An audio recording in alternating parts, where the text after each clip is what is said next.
Mega star signs classes में आपका स्वागत है।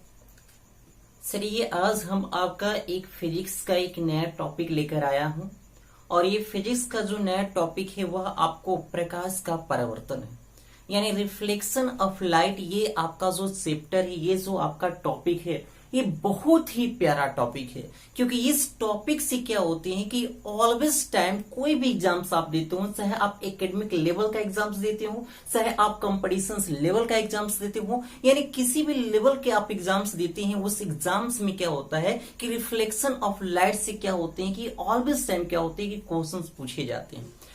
तो चलिए आज उस टॉपिक को हम इतनी सरलता पूर्वक, इतनी बेहतर ढंग से करने की कोशिश करेंगे ताकि आप जब इस वीडियो को पूरा देखें तो आपको लगे कि हाँ वाकई इस चैप्टर में क्या है जी दम है। इस चैप्टर से क्वेश्चंस कैसे आते हैं, कैसे इस क्वेश्चंस को डील किया जाता है और ये क्वेश्चंस में वाकई क्या चीज है जिससे इस चैप्टर को इतना ज्यादा पढ़ा जाता है। तो चलिए इसको जो चैप्टर आज हम शुरू करने वाले हैं, इस चैप्टर को यानी इस जो टॉपिक को हम आज शुरू करने वाले हैं, इस टॉपिक को आप 6 क्लास से पढ़ते आ रहे हैं। यानी 6 क्लास में भी आप इस टॉपिक्स को पढ़े होंगे, 8 क्लास में भी इस टॉपिक्स को पढ़े होंगे और 10 क्लास में भी इस टॉपिक्स को पढ़े होंगे और 10+2 में जो हमारे पीसीएम के बच्चे होंगे, यानी जो साइंस के बच्चे होंगे, तो साइंस वाले बच्चे भी क्या किए होंगे, इस टॉपिक्स को पढ़े होंगे। और जब आप कंपटीशन की तैयारी करते हैं, चाहे वह रेलवे हो, एसएससी हो, बैंकिंग हो या कोई डिफेंस में एयरफोर्स नेवी हो, ये सारे जो आप क्या करते हैं कि इस तरह के जो कंपटीशन एंट्रेंस एग्जाम की जो तैयारियां करते हैं, उसमें भी क्या होता है कि रिफ्लेक्शन ऑफ लाइट से क्या होते हैं क्वेश्चंस पूछे जाते हैं। तो चलिए आज हम उस टॉपिक्स को क्या करते हैं, स्टार्ट करते हैं, ताकि इस टॉपिक्स को पढ़ने के बाद हमें क्या किया जाए, यानी हमारे अंदर वह आत्मविश्वास जागृत हो कि अगर हम कोई भी एग्जाम्स देने जाए, अगर रिफ्लेक्शन ऑफ लाइट से यानी प्रकाश के परावर्तन से अगर कोई क्वेश्चन आए तो क्वेश्चन ना छूटे। इस उम्मीद के साथ हम इस चैप्टर को, इस टॉपिक्स को हम शुरू करने जा रहे हैं और मुझे पूरा विश्वास है कि आप पूरे वीडियो को जब आप देखेंगे तो पूरा मुझे उम्मीद है कि कोई भी यानी किसी भी एंट्रेंस एग्जाम में, किसी भी पेपर्स में अगर इस टॉपिक से क्वेश्चंस आते हैं तो मुझे पूरा 99% विश्वास है कि आपसे क्वेश्चंस नहीं छूटेंगे, लेकिन बशर्ते आप पूरा वीडियो को देखिएगा तब ऐसा हो सकता है। तो कृपया आप मेरी पूरी वीडियो को देखिए ताकि आप रिफ्लेक्शन ऑफ लाइट से अगर कोई क्वेश्चन आता है तो वह आपका क्वेश्चन कभी भी ना छूटे। तो चलिए स्टार्ट करते हैं रिफ्लेक्शन ऑफ लाइट। तो देखिए सबसे पहले हम जानने की चेष्टा करेंगे कि ये जो रिफ्लेक्शन ऑफ लाइट है, यानी जो ये प्रकाश का परावर्तन है, ये प्रकाश और परावर्तन किसे कहते हैं, या प्रकाश और परावर्तन से आप क्या समझते हैं, यानी रिफ्लेक्शन ऑफ लाइट क्या है। तो इसको साधारण सी भाषा में आप बोल सकते हैं कि जब प्रकाश की किरण किसी चिकनी या चमकीली सतह से टकराती है तो टकराने के बाद जिस माध्यम से आई होती है उसी माध्यम में लौट जाती है। इस प्रकार प्रकाश की लौटने की जो परिघटना होती है, उसी परिघटना को प्रकाश के परावर्तन के नाम से जाना जाता है। अर्थात एक बार फिर से इस डेफिनेशन को हम क्या करते हैं, क्लियर करते हैं कि यदि प्रकाश किसी प्रकाश स्रोत से आती है और आने के बाद किसी चिकनी या चमकीली सतह से टकराती है और टकराने के बाद जिस माध्यम से आई होती है उसी माध्यम में अगर चली जाती है तो इस प्रकार प्रकाश की लौटने की जो परिघटना होती है, यानी जाने की जो परिघटना होती है, उसी परिघटना को हम रिफ्लेक्शन ऑफ लाइट के नाम से जानते हैं, अर्थात प्रकाश की परावर्तन के नाम से जानते हैं। अब थोड़ा सा इसको डायग्राम के अकॉर्डिंग देखा जाए कि प्रकाश और परावर्तन कैसे डायग्राम करता है। तो एक सपोज आपको एक छोटा सा उदाहरण के तहत आपको हम समझाने की कोशिश करते हैं। जैसे देखिएगा गांव देहात में देखिएगा जो छोटे बच्चे होते हैं, तो छोटे बच्चे क्या करते हैं कि एक आईना लेते हैं और उस आईना से क्या होते हैं कि जब सूर्य की प्रकाश आती है उस पर क्या करते हैं, उसको रिफ्लेक्ट करते हैं। देखिएगा वह आईना जैसे जैसे घुमाते हैं, देखिएगा सूर्य की प्रकाश क्या होती है, है वैसे वैसे क्या होती है, जो अंधेरी कोठरी होती है, जो अंधेरे घर होते हैं, वहां पर क्या होते हैं, वह आपतित होते हैं। ठीक वैसे ही आपका क्या होता है कि प्रकाश का परिवर्तन भी होता है कि जब प्रकाश, सपोज इसको डायग्राम के अकॉर्डिंग इसको समझने की चेष्टा करते हैं तो देखिए, अगर किसी प्रकाश स्रोत से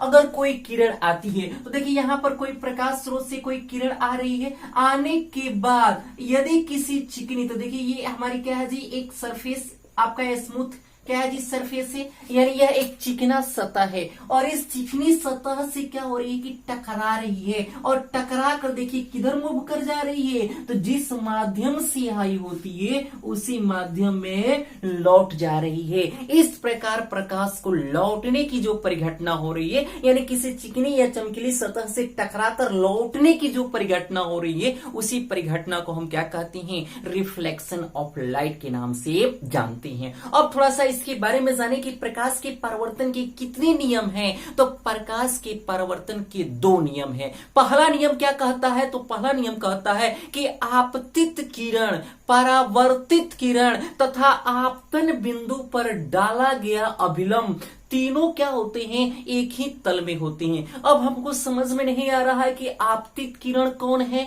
परावर्तित किरण कौन है और अभिलंब कौन है। तो चलिए डायग्राम के अकॉर्डिंग देखते हैं कि आपतित किरण किसे कहते हैं, परावर्तित किरण किसे कहते हैं और अभिलंब किसे कहते हैं। तो देखिए ये जो आपकी आने वाली, यानी किसी प्रकाश स्रोत से आने वाली जो रे होती है, किसी प्रकाश स्रोत से जो प्रकाश आती है, यानी आने वाली जो प्रकाश होती है, तो आने वाली प्रकाश को हम क्या बोलते हैं, तो इसको बोलते हैं आपतित किरण। क्या बोलते हैं, आपतित किरण। यानी आने वाली जो किरण होती है उस किरण को इनिशिएंट रे बोला जाता है। क्या बोला जाता है, इनिशिएंट रे। यानी जो आने वाली किरण होती है उसे इनिशिएंट रे यानी आपतित किरण बोला जाता है। और आने के बाद अगर किसी चिकनी चमकीली सतह से जब टकराती है, यानी इस इनिशिएंट जो रे होती है, जो आपतित किरण होती है, अगर किसी चिकनी चमकीली सतह से टकराती है और टकराने के बाद पुनः लौट जाती है, जिस माध्यम से आई होती है उसी माध्यम में घूम जाती है, चली जाती है, लौट जाती है, तो उसको हम लोग क्या बोलते हैं, लौटने वाली जो किरण होती है, जो पास करने वाली किरण होती है, उस किरण को हम क्या बोलते हैं, उस किरण को हम परावर्तित किरण बोलते हैं, यानी रिफ्लेक्टेड रे बोलते हैं। इसको क्या बोलते हैं, रिफ्लेक्टेड रे। यानी रिफ्लेक्टेड रे किसको बोलते हैं, यानी जो किरण क्या होती है कि आपतित होने के बाद पुनः जिस माध्यम से आई होती है उसी माध्यम में लौट जाती है, तो लौटने वाली जो रे होती है उसी रे को हम लोग क्या बोलते हैं, परावर्तित किरण बोलते हैं। और आपतित किरण और परावर्तित किरण के बीचों बीच में, यानी आपतित किरण और परावर्तित किरण को 2 बराबर भाग में बांटने वाली जो काल्पनिक रेखा होती है, यानी आपतित किरण और परावर्तित किरण को 2 बराबर भागों में बांटने वाली जो काल्पनिक रेखा होती है, उसी रेखा को हम लोग क्या बोलते हैं, तो उसी रेखा को हम अभिलंब बोलते हैं, यानी इसी को हम लोग क्या बोलते हैं, नॉर्मल बोलते हैं। इसको अंग्रेजी में क्या बोलते हैं, नॉर्मल बोलते हैं। ये आपतित किरण, यानी ये आपका जो अभिलंब होता है, यानी जो अभिलंब क्या होता है, तो आपतित किरण और परावर्तित किरण के बीचों बीच से, यानी 2 बराबर भागों में बांटने का कार्य किस काल्पनिक रेखा के द्वारा होता है, तो नॉर्मल के द्वारा होता है, यानी अभिलंब के द्वारा होता है। अब यहां पर क्या होता है कि आपतित किरण और अभिलंब के बीच, देखिए ये हमारा आपतित किरण है और ये हमारा क्या है जी, अभिलंब है। इसके बीच जो एंगल बनता है, जो कोण बनता है, उस कोण को हम क्या कहते हैं, तो उस कोण को हम लोग क्या बोलते हैं, आपतन कोण बोलते हैं। क्या बोलते हैं, आपतन कोण बोलते हैं।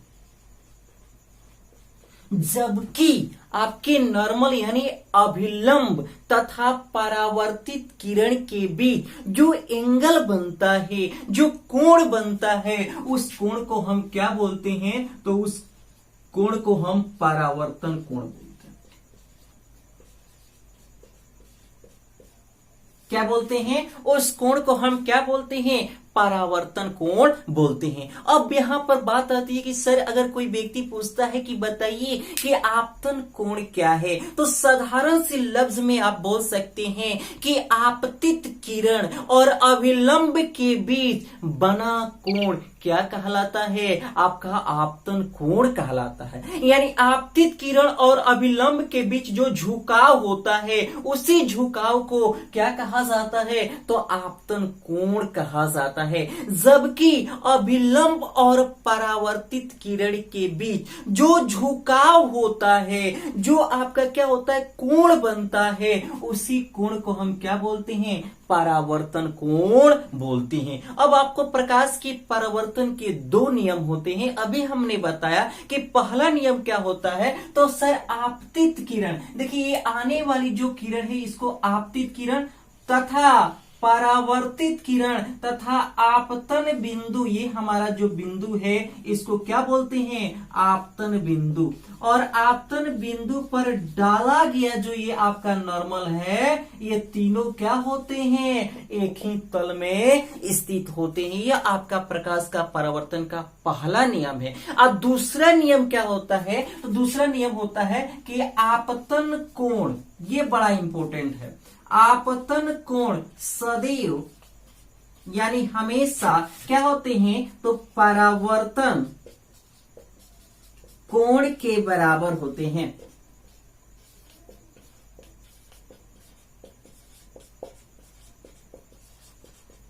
यानी जो आपतन कोण होता है सदैव क्या होता है, यानी हमेशा क्या होता है? परावर्तन कोण के बराबर होता है। जैसे अगर मान लीजिए किसी क्या होता है कि कोई आपतित किरण और अभिलंब के बीच अगर सपोज मान लीजिए 60 डिग्री का एंगल बनता है, यानी आपतन कोण अगर किसी का 60 डिग्री है, तो पूछा जाए कि बताइए उसका परावर्तन कोण कितना होगा? तो उसका परावर्तन कोण भी क्या होगा? 60 होगा। क्यों? क्योंकि प्रकाश के परावर्तन के दूसरे नियम के अनुसार जितना आपतन कोण होगा उतना ही उसका क्या होगा? परावर्तन कोण होगा। इसलिए यहां पर आपतन कोण क्या है? अगर 60 दिया है तो उसका परावर्तन कोण भी क्या होगा? 60 होगा। किसके अनुसार? तो प्रकाश के परावर्तन के दूसरे नियम के अनुसार। चलिए ये तो हमारा क्या था जी? बेसिक कंसेप्ट था। अब इससे रिलेटेड 2-3 क्वेश्चंस हम देखते हैं और उस क्वेश्चंस को अगर हम बना पाते हैं, बना लेते हैं, तो हमें विश्वास है कि हमने जो अभी पढ़ाया वह चीज आपको समझ में आई।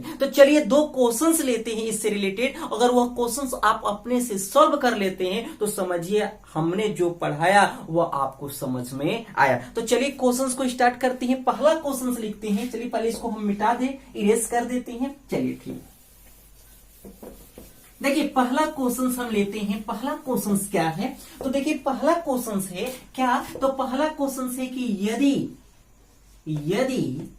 प्रकाश की किरण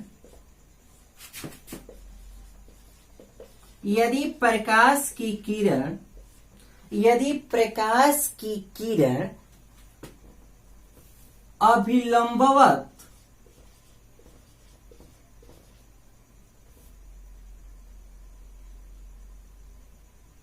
आपतित होती हैं,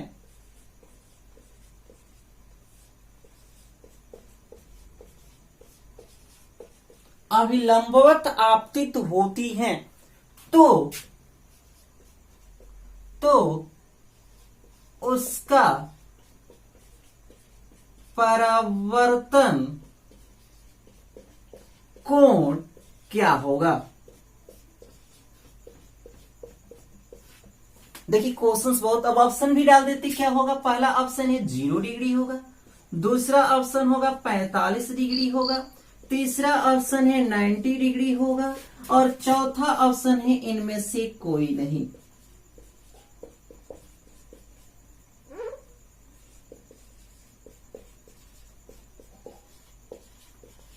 चलिए बहुत प्यारा क्वेश्चन है, बहुत अच्छा क्वेश्चन है। अब ये क्वेश्चन क्या है कि आपका पहला क्वेश्चन क्या है? पहला क्वेश्चन हमने अभी आपको दिया कि यदि प्रकाश की किरण अभिलंबवत आपतित होती है तो उसका परावर्तन कोण क्या होगा? यदि प्रकाश की जो किरण है वह क्या होती है? किसी सतह पर अभिलंबवत क्या होती है? आपतित होती है। अभिलंबवत आपतित होती है तो बताइए उसका क्या जी? उसका परावर्तन कोण क्या होगा?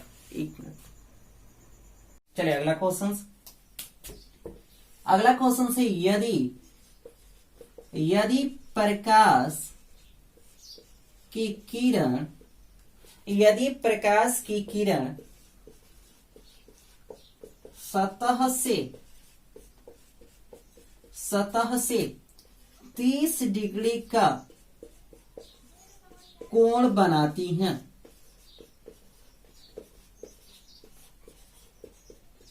तो कोण बनाती है तो इसका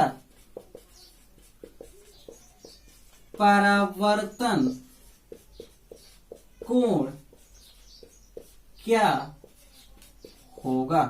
तो बताइए इसका परावर्तन कोण का मान क्या होगा? ऑप्शन डाल देते हैं। पहला ऑप्शन 0 डिग्री होगा, दूसरा आपका 45 डिग्री होगा, तीसरा आपका 30 डिग्री होगा और चौथा आपको 60 डिग्री। अब बताइए, बहुत प्यारा क्वेश्चन है। क्वेश्चंस क्या है? तो क्वेश्चंस है कि यदि प्रकाश की किरण सतह से 30 डिग्री का कोण या 30 डिग्री पर आपतित है, यानी आपतित होती है, 30 डिग्री का कोण बनाती है। यदि प्रकाश की किरण सतह से 30 डिग्री का कोण बनाती है, 30 डिग्री पर आपतित होती है, तो इसका परावर्तन कोण क्या होगा? बहुत प्यारा क्वेश्चन है। अब बात आई तो इसका जवाब क्या होगा?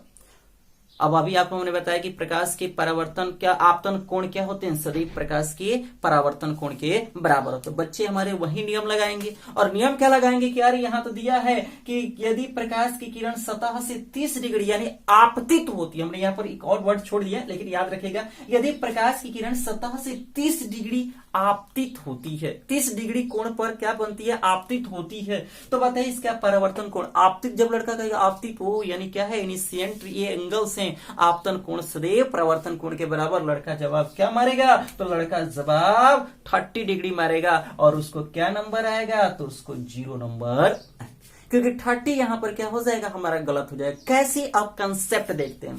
कंसेप्ट क्या है इसका? कंसेप्ट ये है, थोड़ा सा मिटाते चले।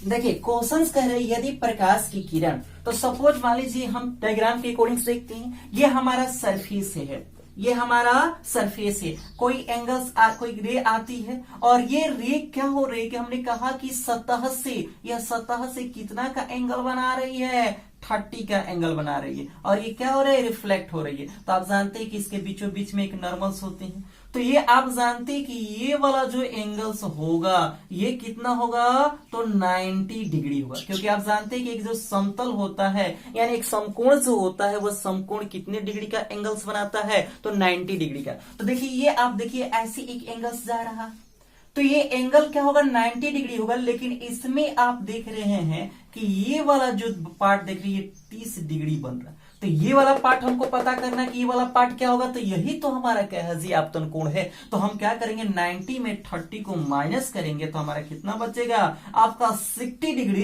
तो ये हमारा क्या हो जाएगा? 60 डिग्री हो जाएगा। जब ये हमारा 60 डिग्री है, यानी आपतन कोण हमारा 60 डिग्री है, तो आप जानते हैं कि प्रकाश के परावर्तन के दूसरे नियम के अनुसार आपतन कोण सदैव क्या होते हैं? परावर्तन कोण के बराबर होते हैं। तो जब हमारा आपतन 60, तो परावर्तन भी कितना हो जाएगा? 60। इसलिए हमारा जवाब क्या होगा? 60 हमारा जवाब सही होगा। और जो बच्चे हमारे 30 मारे होंगे उनका क्या हो जाएगा? 0 नंबर से आएगा।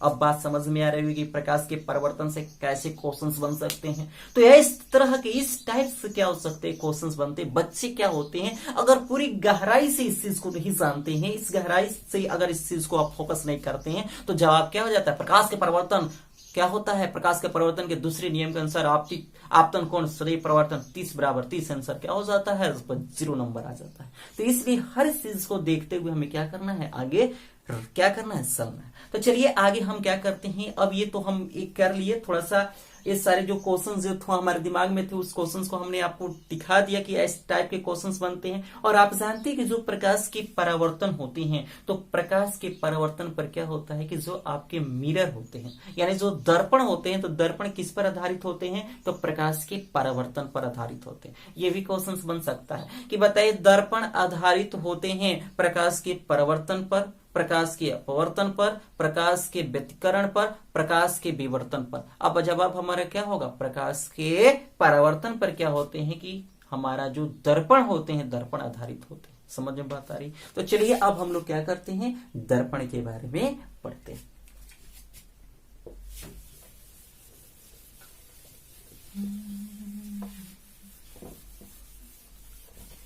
चलिए, मिरर।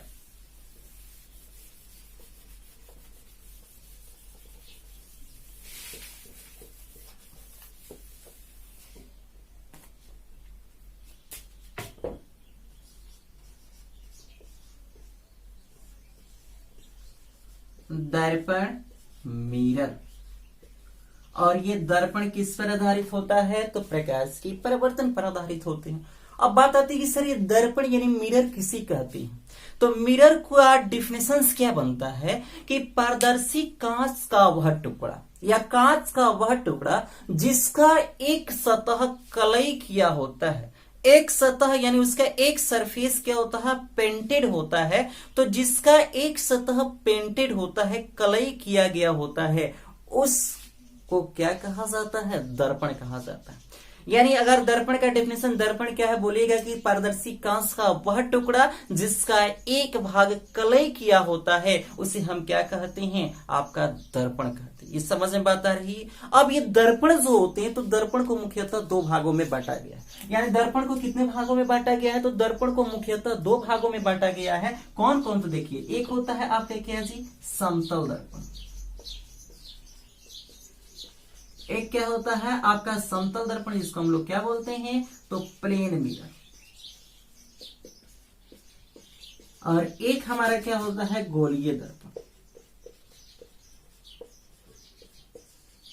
एक समतल दर्पण और एक क्या होता है, गोलीय दर्पण। इसको बोलते हैं एस्पेरिकल।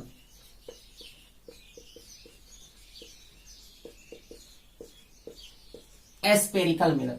ये जो आपके जो समतल दर्पण होते हैं, ये जो समतल दर्पण आपके क्या होते हैं, तो कह सकते हैं कि समतल दर्पण किसे कहते हैं, तो बोलिएगा पारदर्शी कांच का वह टुकड़ा जिसका सरफेस क्या होता है, आपका समतल होता है, जिसका पृष्ठ क्या होता है, समतल होता है, उसे हम क्या कहते हैं, समतल दर्पण के नाम से जानते हैं। और जो आपका एस्पेरिकल होते हैं, जो आपके गोलीय दर्पण होते हैं, तो गोलीय दर्पण को दो भागों में बांटा गया। यानी आप इसको पहले डिफिनेशन कर सकते हैं, गोलीय दर्पण क्या है, बोलिएगा पारदर्शी कांच का वह टुकड़ा जिसका सतह यानी जिसका पृष्ठीय सतह क्या होता है, गोल होता है, उसे हम क्या कहते हैं, गोलीय दर्पण कहते हैं। और ये जो गोलीय दर्पण होता है, ये क्या होता है आपका, दो होता है।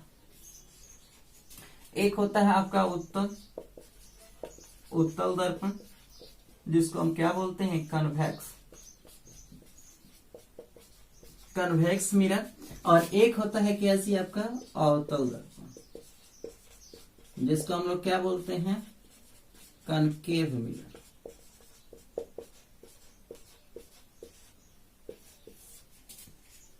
जो आपके अवतल दर्पण होता है, जिसको कनकेव मिरर बोलते हैं, अर्थात आप बोल सकते हैं कि जिस दर्पण का क्या होता है कि आपका जिस दर्पण का परावर्तक सतह उठा होता है यानी उभरा होता है, तो उसे हम क्या बोलते हैं, कन्वेक्स मिरर बोलते हैं। और जिस दर्पण का परावर्तक सतह धंसा होता है यानी जिसमें कीव पाया जाता है, जिसमें गुफा पाया जाता है, यानी गुफा की तरह क्या होती है, खाई यानी धंसा हुआ होता है, उसे हम क्या बोलते हैं, कनकेव मिरर बोलते हैं, यानी अवतल दर्पण बोलते हैं। जैसे डायग्राम के अकॉर्डिंग इसको देखते हैं, तो देखिए ये जो आप पार्ट देख रहे हैं, तो इसका जो परावर्तक सतह है, अब बच्ची के समझ में नहीं बात आती है कि सर ये परावर्तक सतह कैसे समझेगी, परावर्तक सतह तो जिसमें क्या होता है कि किसी वस्तु का डायग्राम्स बनता है, किसी वस्तु का इमेज बनता है, तो जिसमें किसी वस्तु का इमेज बनता है, वो उसका क्या होता है, उसका आपका परावर्तक सतह होता है। और जो कलई किया भाग होता है, वह उसका क्या होता है, परावर्तक सतह नहीं होता। यानी जो कलई किया हुआ भाग होता है, वह क्या होता है, उसका परावर्तक सतह नहीं होता है। तो देखिए कलई वाले पार्ट को हम क्या करते हैं, डॉट डॉट से दिखाते। देखिए हमने डॉट डॉट से दिखा है, तो जिधर कलई किया होता है, अगर उसके ऊपर वाला जो पार्ट अगर उभरा होता है, तो देखिए यहां पर उभरा हुआ है, तो ये जो उभरा वाला आप पार्ट देख रहे हैं, इसी को हम लोग क्या बोलते हैं, तो इसी को हम लोग परावर्तक सतह बोलते हैं। क्या बोलते हैं, इसी को परावर्तक सतह बोलते हैं। और जिसका परावर्तक सतह क्या होता है, उभरा होता है, उठा होता है, तो उसे हम क्या कहते हैं, उसे हम उत्तल दर्पण कहते हैं, अर्थात क्या जी आपका कन्वेक्स मिरर कहते हैं। ठीक है।